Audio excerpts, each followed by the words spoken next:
Welcome back to What's the Call? This is episode 10, but we're covering week 11 action and then heading into week 12. Sorry we missed y'all last week. Schedules got busy, so weren't able to put out an episode, but we're back on track and looking forward to another jam-packed week closing in on the end of the season here. Games will start to get big, especially I know in the ACC, things are tying up with who's going to end up in that ACC championship. Big Ten right now looking pretty solid. Top two teams looking like they should be able to handle business uh, going out. And then SEC, I think again that's probably a little bit more of a top toss up. Would you say so, E? Yeah, I mean, going forward, I think the biggest thing to watch besides the SEC being close is that the ACC could possibly play themselves out of having any team in the playoff, which would be crazy considering Yeah, that the top five conferences get a bid, and if Duke would somehow figure out a way to win out with four losses, you might have James Madison ranked over him. yeah, So I think they're the conference to watch. Then you have the SEC. There's so many different scenarios that could happen. I think it starts getting set in stone this weekend, especially with Georgia, Texas, and Oklahoma, Alabama. But there's so many different outcomes, and then so many different things that other conferences and other games will decide that tell you which teams in the SEC will end up getting there. So it's going to be a jam-packed 3 weeks to finish the season. yeah. It'll be exciting and who knows? I think definitely the ACC that whole conference will be interesting to watch and see how that pans out because right now it looks like nobody from that conference is very strong. Yeah. Every time you But see a front runner, that front runner seems to yeah, not want to be a front runner anymore. yeah. Anyways, getting into week 11, uh, covering a little rundown, little American Athletic Conference. That's been a quite a battle there. Tulane, Memphis played on Friday night. Tulane escaped with 38 to 32 win. They're one of those teams that could sneak in here at the end as a group of five um, team if they're able to win their conference championship. I mean, for the most part, I feel like Tulane has stayed relatively strong. Uh, I know they have two losses. Their one loss is to Ole Miss. I'm trying to remember who the other one is. I know I was watching them play UTSA one night. I forgot. I don't know if they came back from that. Nope, they lost that. They got waxed that game. They lost to UTSA, but with that Memphis win there, they kind of put themselves back up top I with mean, Memphis them is and um yeah. South Florida is the team that yeah, is picked to have the at large right now of the okay, American. cool. But then we head into Saturday ball and we had a decent amount of close games. Uh Indiana, Penn State came down to the wire. I know you saw hmm that one.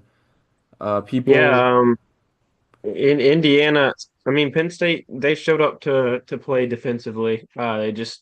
They didn't really have a pulse on offense besides hand the ball off to Nick Singleton, and he was able to create some offense. Indiana also not having Elijah Surratt, their starting wide receiver. That I think meant a lot more, even though they had some incredible catches and some guys step up.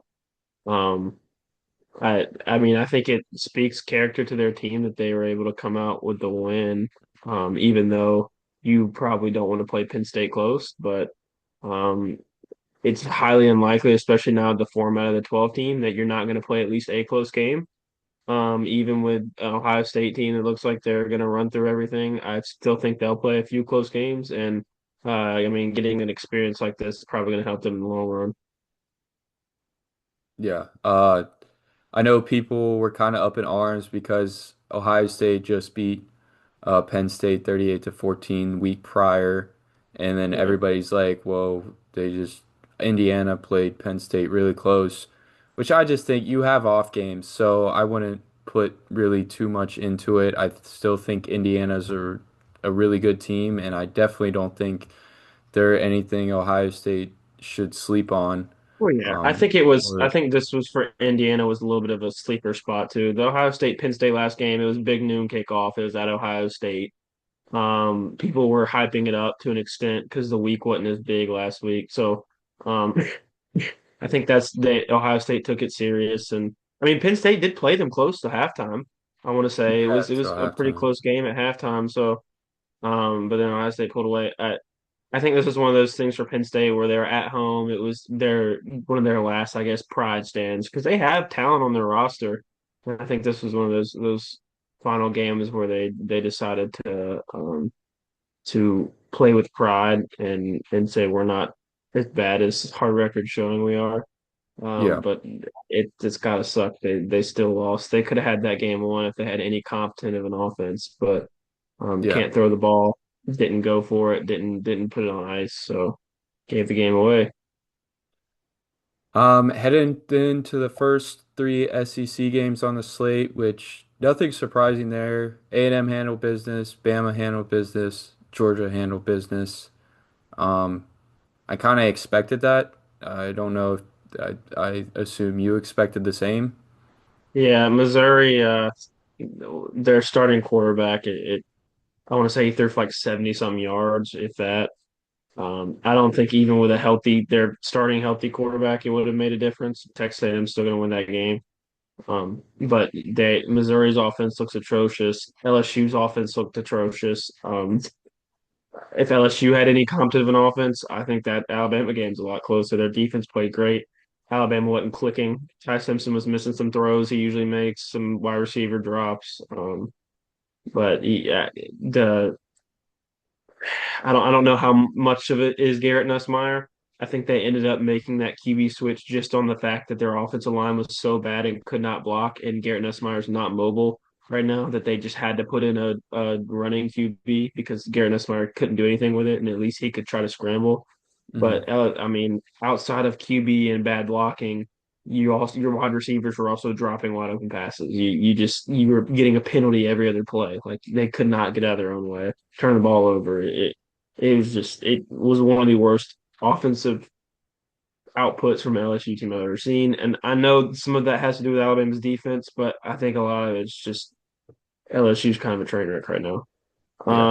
And then Georgia, they actually surprised me to an extent. The defense is starting to play a lot better. I thought this was going to be a pretty bad matchup issue in terms of really fast wide receivers for Mississippi State and corners getting put on islands, but they were finally able to get some pressure. They got some pressure. They couldn't drop back and get a lot of those throws off. And once Shapen got hit a few times, he started seeing some demons. And then they Mississippi State had a few garbage time TDs with the backup, and in the fourth quarter, make it look 21. For the most part, Georgia defense played really well, and their offense, their rushing attack couldn't be stopped. So they just turned into old Georgia football, handed the ball off. First time they had a running back go over 150 yards. Nate Frazier had about 175, I think, 2 or 3 years. So good performance for them going into this big week against Texas. Yeah. Uh, on to the next. Big 12. I always forget about them. BYU, Texas Tech. Thought it was going to be a lot closer game. Ended up not being that close of a game. Big 12 is still up for grabs from anybody because, right, BYU beat Utah, right? And then Well, this yeah, is I Texas actually think it's Tech's. as much as I think Texas Tech's actually taken the reins of the Big 12. They were a better team than BYU coming in. BYU's stylistic play is what would have kept them close, but Texas Tech was just they're just a better team, and that score could have been way worse if they knew how to score in the red zone.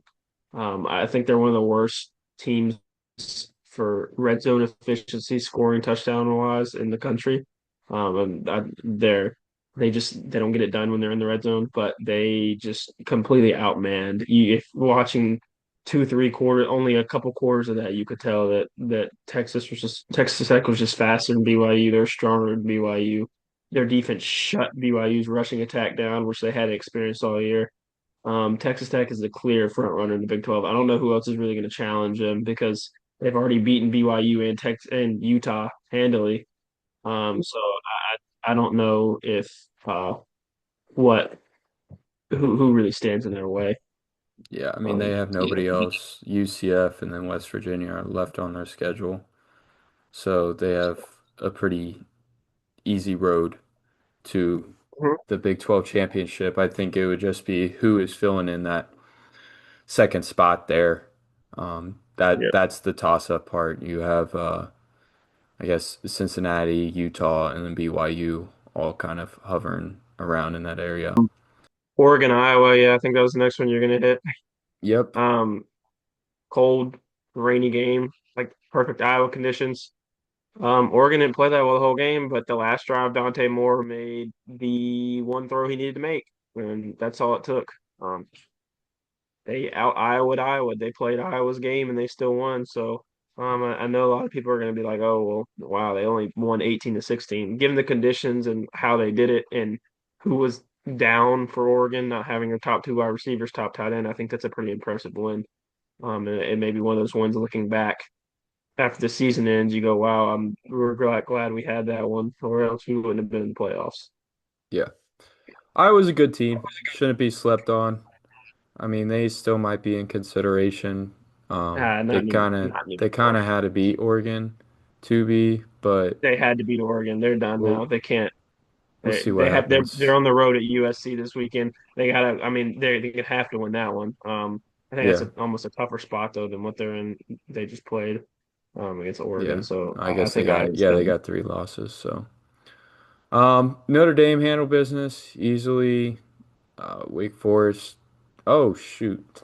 See, this is what I'm talking about. ACC. What the heck is going on? Wake Forest upsets Virginia 16-9, and then Cal goes into Louisville and upsets Louisville again. Yeah, That I'm pretty Virginia sure game too was at the Virginia. Virginia. I think their quarterback Chandler Morris got hurt or injured for a Okay. little bit in the game, but still, Wake Forest almost said this is Georgia Tech, but they got Virginia. I mean, I don't know how good Virginia really was in the first place, but I get it's part of the ACC experience. Same thing with California. Louisville got caught playing a team with a really good quarterback, and he was on his game, and they fell susceptible to a gunslinger slinging around the yard. And when you let those teams stay close, great QBs make great plays, and that's exactly what happened.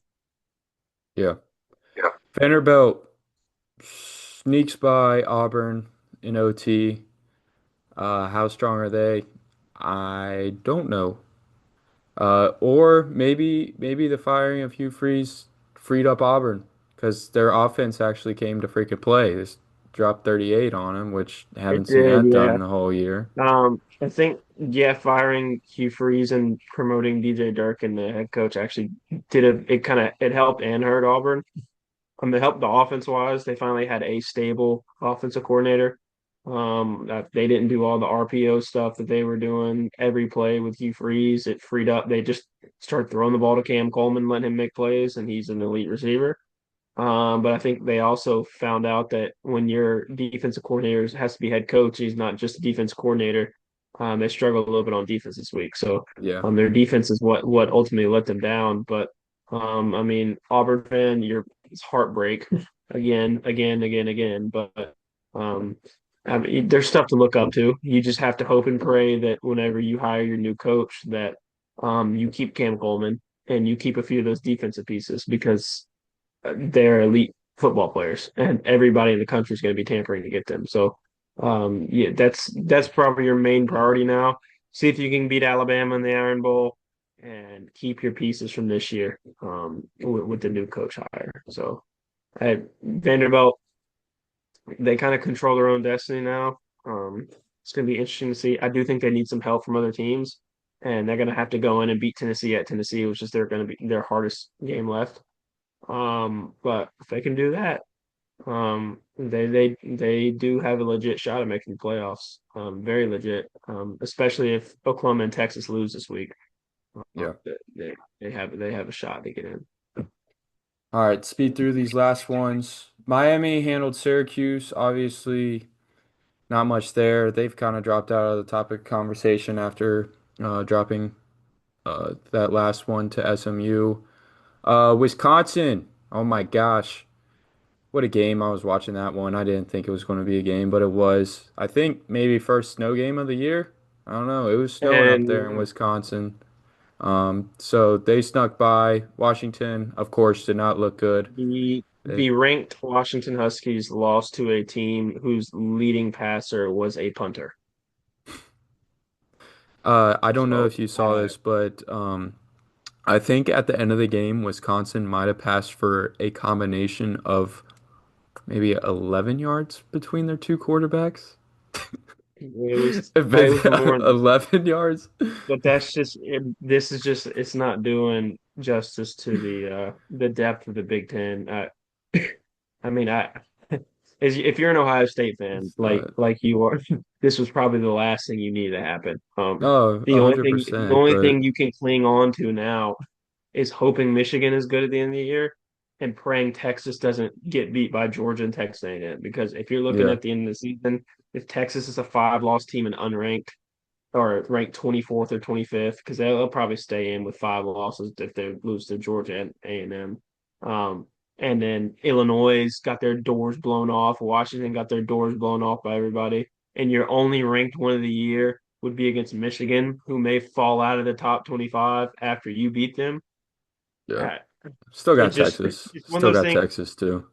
Yeah, that's what I was saying. The Texas, if Texas ends up being unranked at the end of Oh the year, yeah. if they lose to Georgia and A&M, but that's what Ohio State you killed Purdue this week, and I think it's just one of those things where I don't even you're not going to really know anything until the Big Ten championship, and maybe not even that. I think Indiana's a good team, but I think there are other teams out there that stress Ohio State in a way that Indiana can't. I think Alabama, I think Oregon, I think Georgia, I think Ole Miss, I think some teams like that would give Ohio State a lot more issues than Indiana would.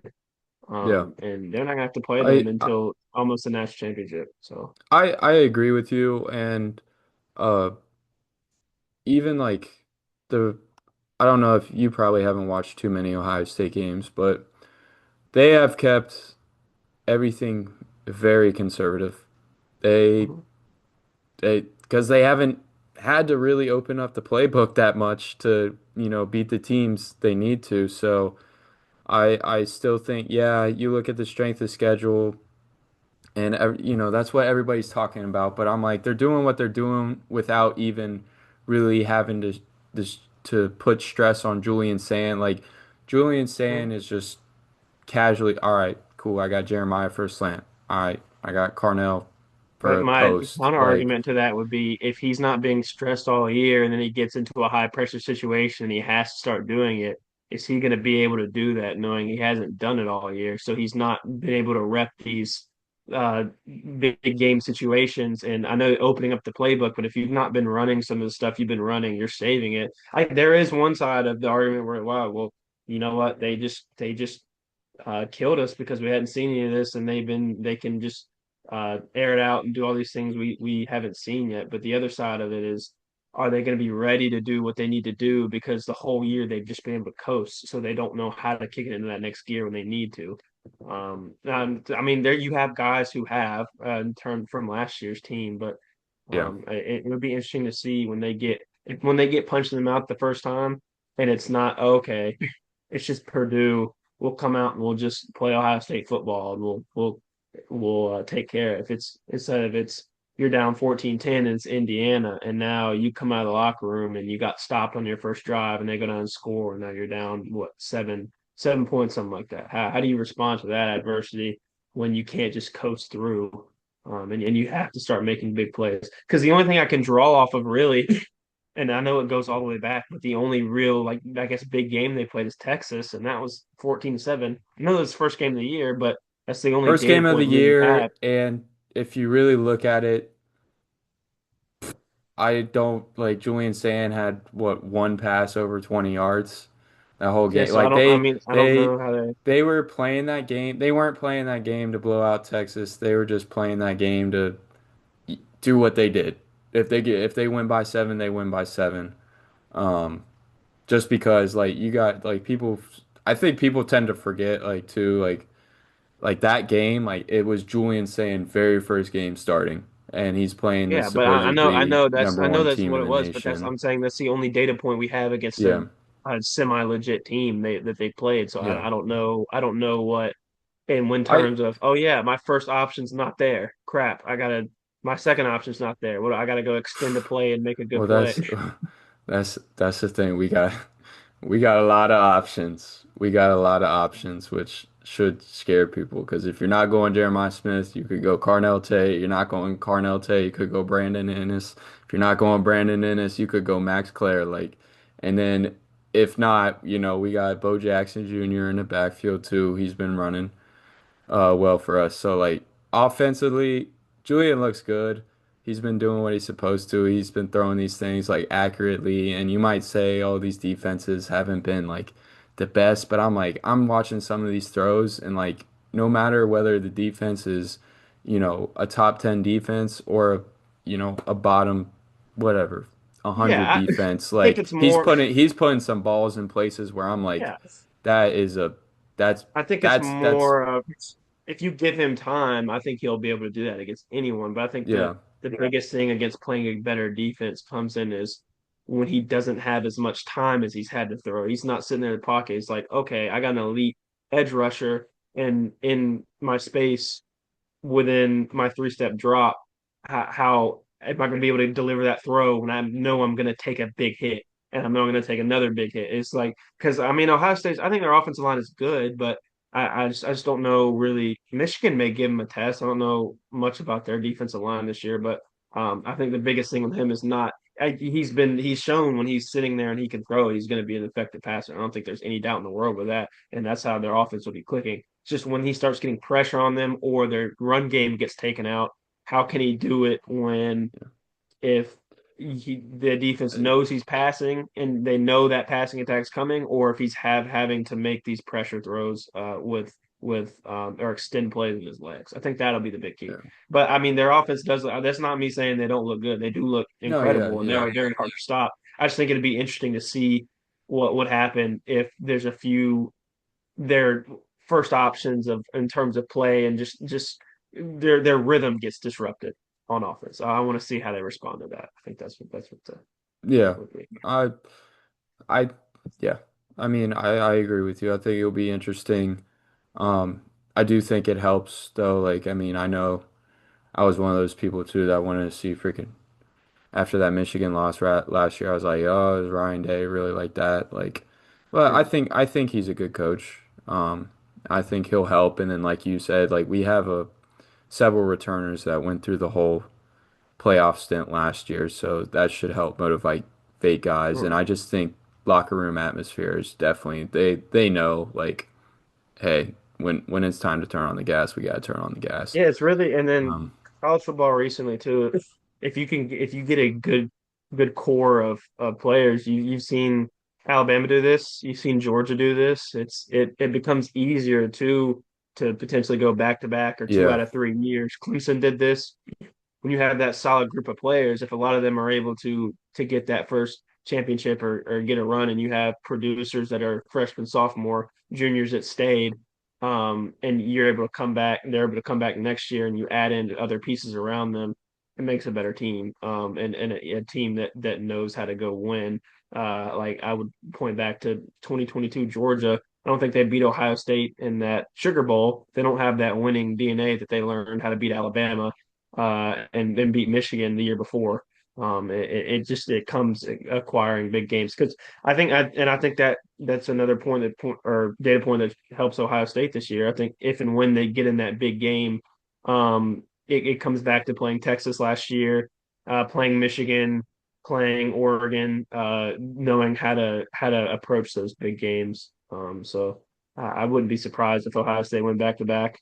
Um, because they are taking the trend that it seems a lot like what Georgia did back to back. It seems like a lot what how Clemson operate and how Alabama. I know they didn't go back to back, but the 2 out of 3 years, stuff like that. So they do yeah, look good this year. yeah. Interested to see. But all right, enough of our yapping. We're going to go ahead and get into the what's the call. Some of these are pretty, oof, like, I'm like, yeesh.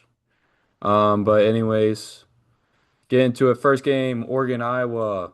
This is on a Iowa drive, and I think Iowa ended up scoring on this drive too, possibly because of this. But anyways, this was called pass interference. You won't really see it here, but they'll call the flag, and then They kick a field goal on this drive. we'll go I know they back didn't to score it. another touchdown in the Yeah, last they drive of the kick. game. So this is what's called pass interference. And who? Oregon? Yeah, Oregon, number 7.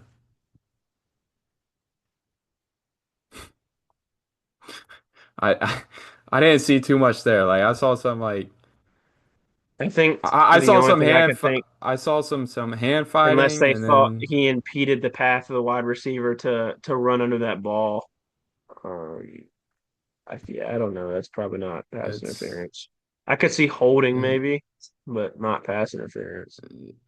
That ball's even holding. uncatchable. He didn't really like grab like that. Like he didn't like grab a shoulder pad or anything, and like you didn't see a jersey tug. So I like yeah, that's not pass interference. I mean, maybe they said because like he's forced him out of bounds. I don't know. I don't know what they saw. I don't agree with it. Sure. Average Mark I'm gonna go Gronowski with throw right there. I'm gonna go with it. This one, when I was first watching this back, I was like, okay, I could see how that's a holding, and I was like, oh, is it really questionable? But then it was funny because Joel Klatt's in the studio and he's like, whoa, that's not really much. So I'm like, all right, well, obviously there's a differing of opinions here, so maybe it's a questionable call. So let's watch the call here. This was on Penn State. Number 2, you'll see here on number 3, little tug there on the Yeah, he got inside of his shoulder pad. Yeah, yeah, that's on the holding. collar of him. That's what I thought. I thought that was, because Joel was like, oh, there's not really much there. I'm like, yeah, you're right. It's not too much there. But like, if you're looking at it, could you call holding if you wanted to? Yes. So I'm like, and then that's a holding penalty. He would have gotten away from it if he didn't stick his hand down in the freaking collar of his jersey. Like this is where they called it right here. Bang, hand goes up, grab right there. Yeah, that's pretty clear. It's clearly impedes. So I don't know. Maybe Yeah. maybe Joel had some money on Penn State. I don't know. Did they not throw the But flag, or did they? no, they did throw the flag. They did throw the Okay, yeah, I flag. don't They know. called it Yeah, holding. that's pretty. Yeah. Oh, Well, that's why I said I called it questionable because apparently there was a difference of opinions. This one, this was called, I think, pass interference. Uh, you know, you played in, it kind of looks like it in real time, but again, this is another one where it just makes it hard on the officials just because it looks like he fell down because of the player, but he didn't actually. So here you go. Just watch it.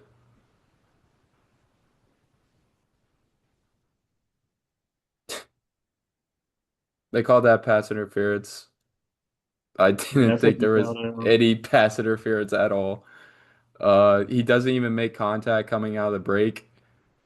There's really no contact at all. Yeah, it's not until he fell that he really It's makes contact. it's I'm like, how are you calling pass interference? He wasn't the reason he fell. Like, I don't Yeah, know. Number 7 just did a good job, I guess, of selling it. So congrats. But that was definitely not a pass interference call. I I don't agree with that. And I think again, California scored on that. Like most of these drives, I'm like that I'm doing these calls are like probably these calls had continued the drive and then the team ends up scoring for them. And a lot of these happen in close games where shoot, even a field goal like the Oregon game makes a difference in the game. I know Oregon ended up winning that, but some of these scoring drives do change the momentum of the game. So that's why I bring them up.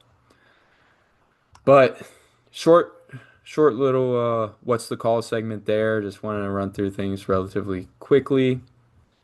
And now we are on to week 12. Crazy to say, but we are on to week 12.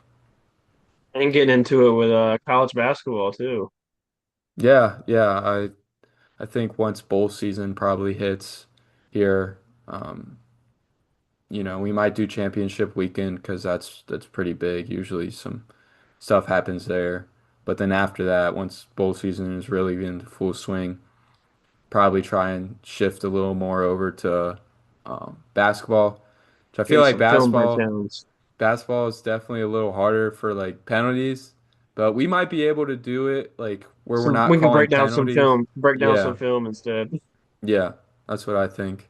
Where we're like, all right, coach, what are you seeing here, or something like that, rather than foul calls because I don't know. I feel like the range of penalties in basketball is like a much wider scale than it is in football. Because I don't know. I feel like you could be really nitpicky in basketball, uh, and then you could also like let things go that probably should be called. Where football, it's mainly like a pretty contact sport, so obviously you might have some nitpicky calls here and there, but most of it is like, all right, we have a range of, you know, well known. If this much contact happens, probably going to call it. Where I feel like in basketball, it's like maybe more of this, like contact wise, like so. But we'll get into that. But anyways, start off here, week 12. Get into it. All right, heading into week 12. Obviously, recording this on a Wednesday, and we've already had Maction football. Maction football has officially taken over for midweek conference USA, which was about time. I felt like it was a lot later in the season than what it had been, but anyways, Big Maction, Central Michigan won, Toledo won, Northern Illinois won, Kent State won, and Ohio won. Or no, Ohio did not win. Western Michigan won. Shout out the Broncos, and shout out Kev. They're looking for a MAC championship this year. 5-1 in the MAC, 6-4 overall. I think they might be able to do it. The rebuild is starting. The rebuild is starting up there at Western Michigan. Maybe. Uh, yeah, moving into Friday. I don't even really know how to pick an ACC game anymore. Clemson, Louisville. Louisville's favored by 2.5. I think. I mean, I want to say this is a revenge game for Louisville, and they'll win by more than a touchdown. But Clemson could also win this game because who really knows in the ACC anymore? So Yeah, I'd take Louisville to cover. I think 2.5. I think it win by a field goal, but at least a field goal. But I would not be shocked if Clemson won or Clemson won big. Like there's so much variety to these games. You never know. I do think Oregon. I don't know if they cover that 25.5 line. Especially coming off that Iowa game. Uh, but they need to get healthy, and I think they win by 2 or 3 touchdowns. I think they win handedly. They'll take care of business against Minnesota. yeah. Saturday, can Wisconsin stay Nope, on nope, nope, stay nope, on this nope, high? Could they nope, go nope. into Indiana Bloomington? last week was kind of an anomaly, but Indiana usually either plays a really, really tight game or they just blow a team out. So I guess it's not in the United, but they if they're gonna win, they're gonna win 56-10. So Yeah, I could see them covering this line, to be honest with you. Wisconsin, if they do what they did last week and their punter's their leading receiver, I promise you it's not going to be the same result against Washington. They will get blown out. Indiana's going to kill. They're going to roll. yeah. South Carolina, Texas A&M. Uh, Texas A&M. They'll win. I could see a 34-17 game somewhere in that realm. I don't know if they cover the 19.5 point spread. That's a crazy That SEC that spread, is to be honest that with you. is a pretty big SEC But spread. South Carolina's offensive line is basically like no one there. And Yeah. Texas A&M has one of the better fronts in the league, so it's going to be a bad. It's That's a what we bad would matchup. call Swiss cheese. Holes everywhere. But It's a bad matchup. bad O-line. On ABC. Wow, ABC game. Wait, but I haven't been able to watch ABC or ESPN because YouTube TV doesn't want to renew a contract with Disney. But Yeah. anyways, Notre Dame, Pittsburgh. That should be a Well, relatively considering that decent game. Pittsburgh's coach does not care if they win, Pat Narduzzi comes out in a press conference and is asked, "Coach, how important is this game? We know it's non-conference. Does it matter if like y'all looking to win?" He's like, "It does not matter at all if we win. I don't care if we get beat 103-0. We just need to win the next few to get the AC championship." So your coach saying that, and game day coming to town against a good team or they have a lot of faith in Pittsburgh to come out there and win that game, considering their coach does not give a damn if they win or not. And their team is going to take that identity too. I think Notre Dame wins by more than 12 and a half. Hey, you can't say that, especially when your game is game day. Like, oh yeah, I don't care if they come in and beat our doors down. I think he knows they're going to lose anyway. So he's trying to prep the media to make it look like he knew it was going to happen. But I think Notre Dame kills Pittsburgh. Pittsburgh has played one Power Four team this year with a winning record, and it was Louisville, and they lost. So, um, that's all I need to know. Notre Dame's gonna kill them. You sure? I felt like Pittsburgh upset somebody. That's why.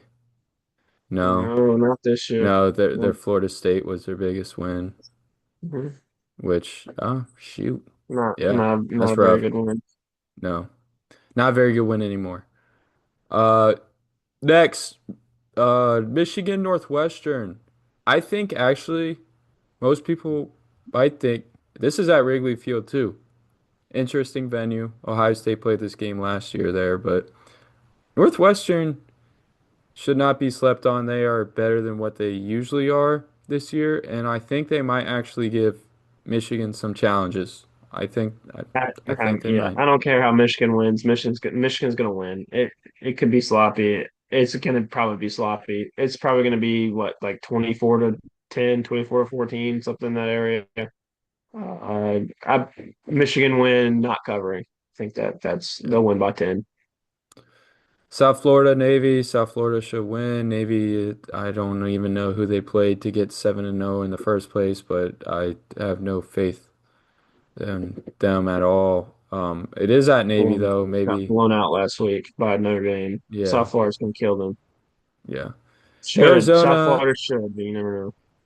Arizona at Cincy. Cincy just needs to win this, and then they play BYU next weekend at home, which is great for them because they are in true control of their destiny here. They win out, they make the Big 12 championship, I'm pretty sure. Right? Sacrifice to Yeah. Texas Tech. Um, No. I'm pretty sure Utah has well, does the it right it over doesn't them. no, doesn't Utah have two losses though? Because they lost to BYU No, and yeah, Texas that's right. Tech. That's right. They did. Yeah. Yeah. Yeah. I guess they do. We just have to beat BYU, so Yeah. that's a taller task. So if they didn't beat Utah, it's gonna be tough to beat BYU. Yeah. The Utah game was unfortunate for them. Man, I'm trying to look. I'm like, oh, How I about the guess the Connecticut next. Huskies, man? One of the leading wide Uh, receivers in the country. Their quarterback this year, 25 touchdowns, zero interceptions. He's really? Dog, balling this year. dog. Don't sleep on the Huskies. I know they just, I guess, technically upset Duke last week. Their leading wide receiver Skylar Bell, he actually was supposed to enroll at Michigan Oh wow. this past year, but they couldn't get him through admissions. Transfers back to UConn, now is leading the country. Huh. Or one of the leaders in yards, and I think maybe the leader in touchdowns for Yeah. receivers. So Wait, is UConn? hold up, remind me, what conference are they with? Who are they I think with? they're independent. They're independent still. Okay. Independent, yep. Next big game would be Oklahoma, Bama. I Could be I think interesting. I don't know. this is my a lot of people think this is going to be a close game, and I do think Brent Venables brings some factors to this that will make it a close game. But I think this is one of those games where Alabama's strengths match up with Oklahoma's weaknesses, which is Oklahoma's not a very good pass defense. Ole Miss showed that. Tennessee showed that. Um, Even though they beat Tennessee, Tennessee threw for a lot of yards on them, and Alabama can chunk it down the field. So if they're clicking on offense, um, I think it could get ugly for Oklahoma, but that's depending on Alabama's offensive line being able to hold up on Oklahoma's defensive front. So I think Oklahoma's defensive front versus Alabama's offensive line is the biggest factor in this game. Um, Oklahoma on offense, John Mateer and his legs have to be a big factor. Alabama struggled against mobile QBs, and if you can get a little bit of a run game going, I know their passing game's not that strong. His thumb's probably getting healthier, so they're throwing it a little better. But John Mateer's legs and Oklahoma's defensive line are going to be the factor in this game. If Oklahoma's defensive line gets handled, and Alabama and Ty Simpson has time to throw, they're going to be able to get whatever they want. But if Oklahoma can get home a few times and Ty starts getting nervous, they can get him off the field. If Oklahoma's able to run the ball, it could get really interesting. So we'll see how that plays out. Fun game. Not much after that. Texas Tech, UCF. Texas Tech should win. I'd watch NC State at Miami. It's a 16 and a half point spread that Miami's already lost to. Um,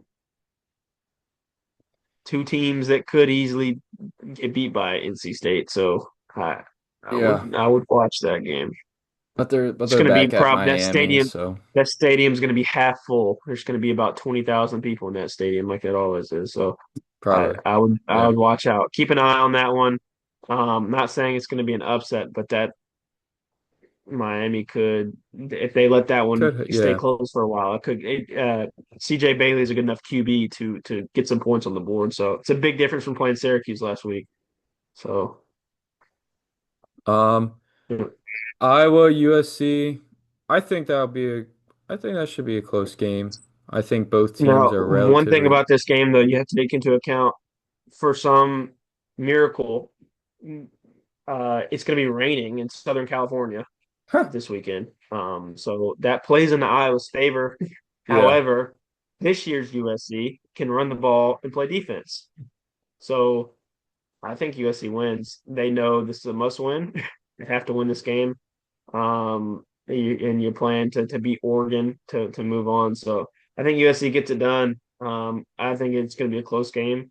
This one, to me, feels like a 21-13, 24 to 10, something like that. But I think they'll be able to pose a little more of a threat, being home on offense than Oregon did, especially with both their wide receivers there and being able to run the ball probably a little more effectively than Oregon did. Yeah. So give me USC. I am surprised that game is on Big Ten Network and not on CBS.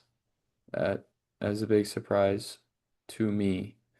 But Virginia Duke, again, another ACC game that's always up in the air. Who knows? Who knows? Duke's favored in Duke is that favored one in by this game. 4.5. I'm big on the. I think it'd be hilarious to see Duke win out and win the ACC championship just to see what the committee would do. So I'm Yeah. kind of cheering for Duke I mean, they to would kind of close out the have to season put on a them miracle in. run after their big loss to UConn this past week. Yeah. So yeah, I think Duke, to be honest, probably wins this game. Um, They uh, should. I They don't, should. It's yeah. at So home. I mean, yeah. So we'll see, but give me the Dukies on that one. Yeah. Well, we'll skip ahead to the biggest game probably of the day, and rightfully so, 7:30 game time. Texas, Georgia, Texas. Shoot, they jumped their way up to number 10 now again. They're back in the top 10 after a rocky middle of the road, you could say. I have a feeling they might get the doors blown off by Georgia. Here's the thing with this It's game. my Um, I if you're Texas, you have to stop Georgia's run. They can establish a run game early and let Gunner start throwing the ball down the field. Georgia's playmakers this year are night and day difference. This is a way better offense than last year. Gunner's playing at a different level with his legs and with his decision making. They can establish the run and start getting Branch, Noah Thomas, Dylan Bell in space. Um, I think that it could get rough for Texas. But there's also the side of it where if Arch Manning shows up and places potential, you have the opportunity for this to be a shootout. I don't think in any world Texas comes in and blows Georgia out. I just don't think that's possible with how these two rosters are built. Um, but they're with Georgia's running game and them showing the ability to get a little more pressure every week. They finally got pressure. I think they had 2 or 3 sacks against Mississippi State. I want to say they had like 5 coming into the year, going into that game. So if they can get pressure on Arch Manning through a Texas offensive line that's it's been struggling a ton this year. Um, I think it could be very interesting. Also, Texas does not run the ball well at all. And Georgia's one of the top 20 run defense in the country. So I don't think that's going to change. You're not going to be able to run the ball. yeah. Even with their finally having healthy running backs and all that, I don't think that matters. Um, they're not going to be able to run the ball. And Georgia has the recipe to beat Texas. Billy Napier was in the building this week at Georgia practices. Billy Napier beat Texas. So I don't know what they were doing with that, but um, I think if Georgia takes out Texas running game, I don't think their passing scheme fits the one to just dice up Georgia left and right like what Ty Simpson did. Unless Arch Manning has one of these unconscious Ty Simpson games where he can't miss, um, I think Georgia comes away with it. And even if he does have one of those games, Ty Simpson had probably his best game of the year at Georgia. They went like what 12 for 12 on third down. He was making all the right decisions, made all the right plays, and they beat Georgia by 3. So I mean, it's Yeah. going to take almost a perfect game to for them to get by. I think with it being home and Texas being a bad road team, think about their road games this year: lost to Ohio State, lost to Florida, overtime win against Kentucky, overtime win versus Mississippi State. This is probably, if not the loudest, top 2 loudest stadiums you'll be playing at. Night game in Athens is a ridiculously loud and hard environment. If they were struggling at Mississippi State and Kentucky, this is a whole nother animal. If you let Georgia get momentum early, they've not been a first half team. I can see Texas coming out and scoring first, but if you let Georgia grab momentum early, you let them establish a run game, and they show pass pressure up front, this game could get bad quickly for Texas. And that's not me saying this is a Georgia fan. That's me giving the blueprint to how this game could be. But if you're Texas, you flip the script, you're able to get some stuff going early. You're able to stop the run of Georgia and clog their offense. You can make this a 4-quarter fight very easily and even come out with a win. So it'd be interesting to see. Yeah. I guess I'll throw the last one in there. Ohio State, UCLA. Hopefully they get Yes. some good sleep on the plane and come ready to play. Please do not sleep on UCLA because it seems like they are the reason why Penn State hit the downfall they did. They So can sleep on this a please, 32.5 point spread. It's at home. They can I sleep all they want. This no, point no. for Ohio State, you're just praying you don't have any injuries. This is just like let's That's just skate through. Just pray you don't have any injuries going in. It doesn't seem like anyone's got hurt on Ohio State all year. It seems like no one's gotten hurt no. at all. So just That's hope you have because no injuries going through because your players don't have to play in the third and fourth quarter. So yeah, well I was gonna just say last week against Purdue, Carnell Tate was out. So nothing serious. He just had tightness. So there was no reason to play him all right. He, to in make it fact, worse. they could probably rest him the rest of the year and they'll be fine. Rest him until Michigan at this point. Maybe they might. But Throw anyways, I Ohio guess State's second string. If you played second string the whole time, quarterback included, you win this game by 14 points. Yes, yes. I'm glad you feel that same way, but looking at I have to act like UCLA is a top team and them boys better come ready to play. But anyways, get into the upset picks. I think I have my upset pick. Um, I was kind of between two. Initially, I was thinking, do I want to take Northwestern over Michigan? But then I'm like, for Ohio State, that does not look good. So I'm going to go with Oklahoma over Alabama. I Mhm. haven't watched much Oklahoma football this year, but I I I kind of want to see them spice things up. So I think that's going to be my upset pick of the week. All right, I think I have two coming in this. Um, my first one being um, some night game, 7:45 on the SC network. We had Mississippi State at Missouri. Missouri's favored by 7.5. I think this is the first game that Kamario Taylor is going to start for Mississippi State. He is a hard dude to guard. He reminds me a little bit of Lamar Jackson. He's really athletic. The throwing accuracy's off, but if they can figure out a way to get that, I think this is a sloppy game. But I think Mississippi State comes out with the win. I think they find a way to get the second win under Jeff Lebby. They've been trending upward the Georgia game. I think they just ran into a buzzsaw with that. They played Texas close. They played everybody close besides A&M and Georgia. So I think they're able to get Missouri on this one, even with it being at Missouri. Also another one to watch. I might just go ahead and do it. West Virginia plays at Arizona State.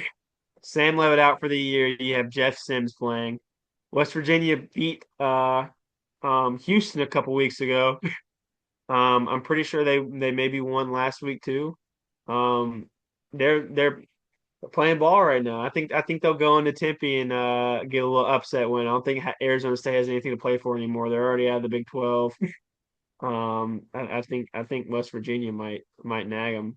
That's a well, it's at 1 o'clock, so that's a what 11 a.m. start or a 10 a.m. start there. It's 2 hour difference, so 2 hours, so 11 a.m. 11. start. Yeah, Yeah, that's a sleepy home game for Arizona State, favored by 10.5. So I'm gonna go with West Virginia and Mississippi State this week. cool. Sounds good. Um, Looking forward to it. Probably we'll see how many games I catch. I know I'll be out and about this weekend, but Yep. you know, as always, college football is exciting, and I enjoy watching it, especially as we get closer and closer to the end of the season.